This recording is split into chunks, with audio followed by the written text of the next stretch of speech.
Le Mercato 2021 est officiellement terminé depuis mardi soir. C'est l'heure de faire le bilan pour les clubs de Ligue 1. Qui a réalisé le meilleur Mercato et au contraire, qui a réalisé le pire Mercato? On en parle tout de suite dans le journal de Made in Foot.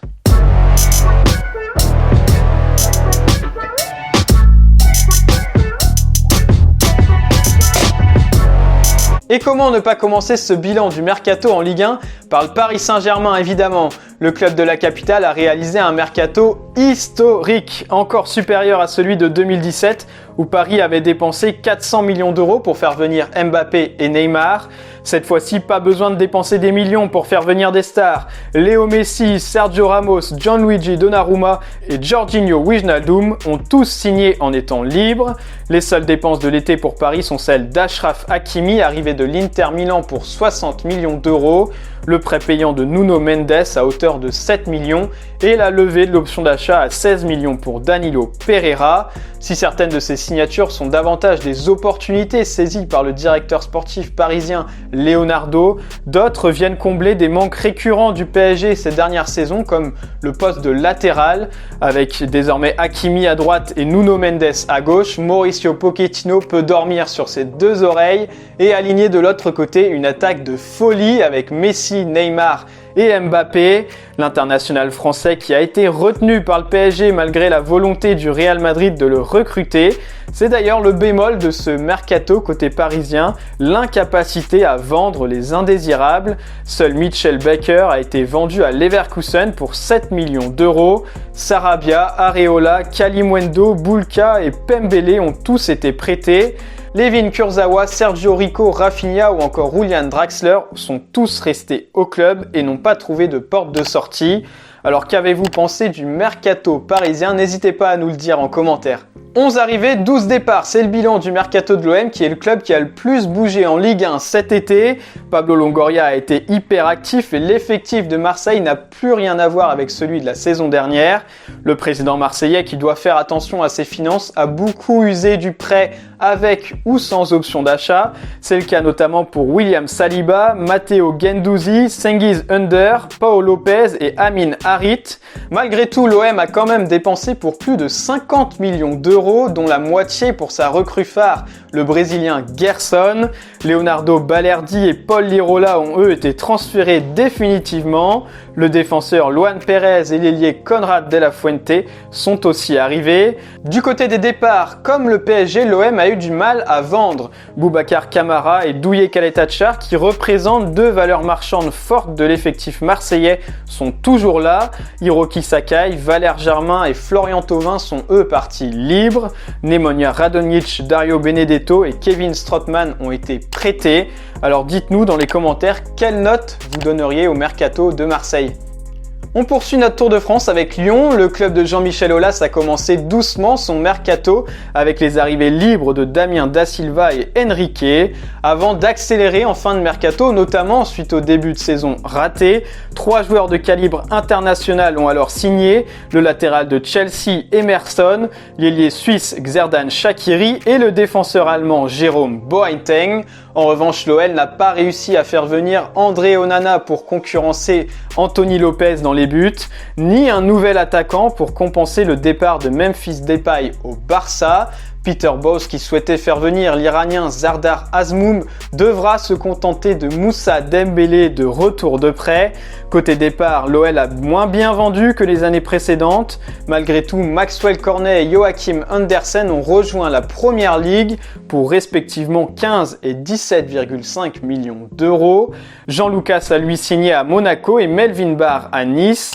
Alors Lyon a-t-il réussi son mercato? C'est à vous de nous le dire en commentaire. Une fois n'est pas coutume, c'est le Stade Rennais qui a le plus dépensé cet été en Ligue 1.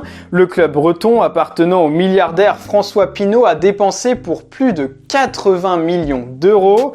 Avec Loïc Badet, Gaëtan Laborde, Baptiste Santamaria, Kalmedine Souleymana, Lovro Madjer, Dogan Alemdar et Birger Mellin, Rennes s'est donné les moyens de ses ambitions et a offert à Bruno Genesio un effectif capable de viser les places européennes et pourquoi pas également de réaliser un beau parcours dans la nouvelle Europa League Conférence.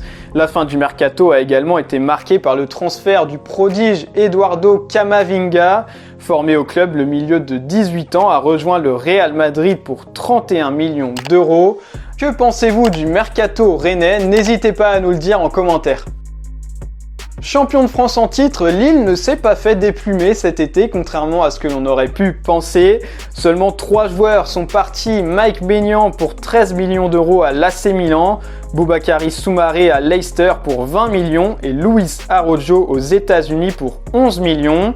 Le nouvel entraîneur Jocelyn Gourvenec conserve donc la quasi-totalité de l'effectif champion de France et peut compter sur 3 arrivées, le gardien Ivo Gerbic, le latéral gauche Gabriel Gudmundsson et le milieu Amadou Onana.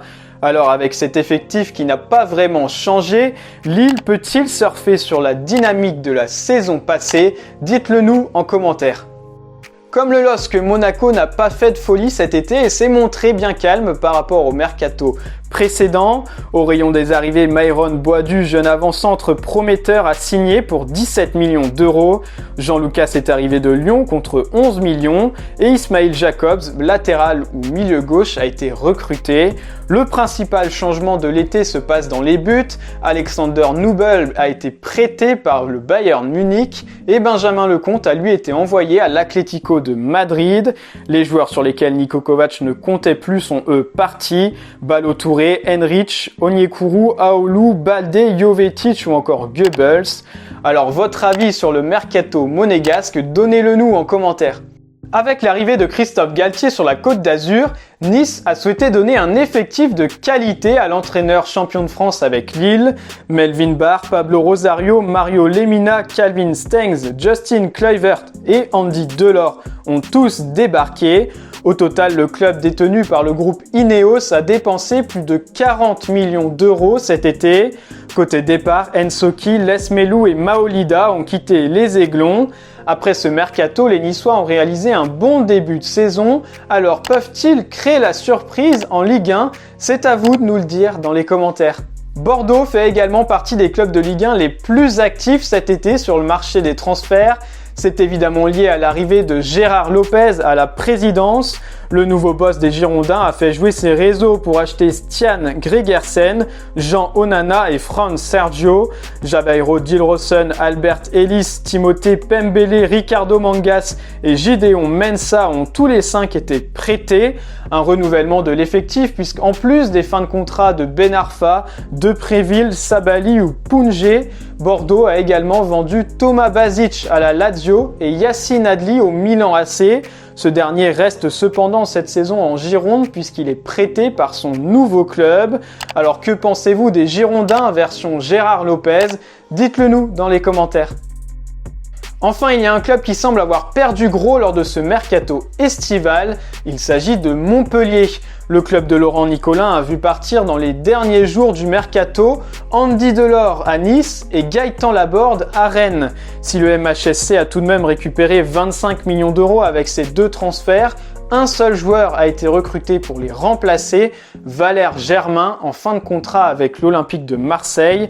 Valère Germain qui n'a inscrit que 5 buts sur les 2 dernières saisons de Ligue 1, là où le duo Laborde et Delors pesait 31 buts et 18 passes décisives rien que sur la saison passée.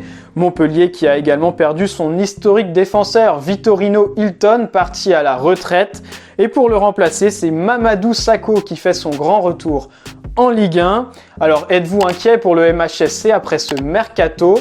N'hésitez pas à nous le dire en commentaire. Voilà pour ce bilan du mercato 2021 en Ligue 1. Merci de nous avoir suivis et à bientôt pour un nouveau journal de Made in Foot.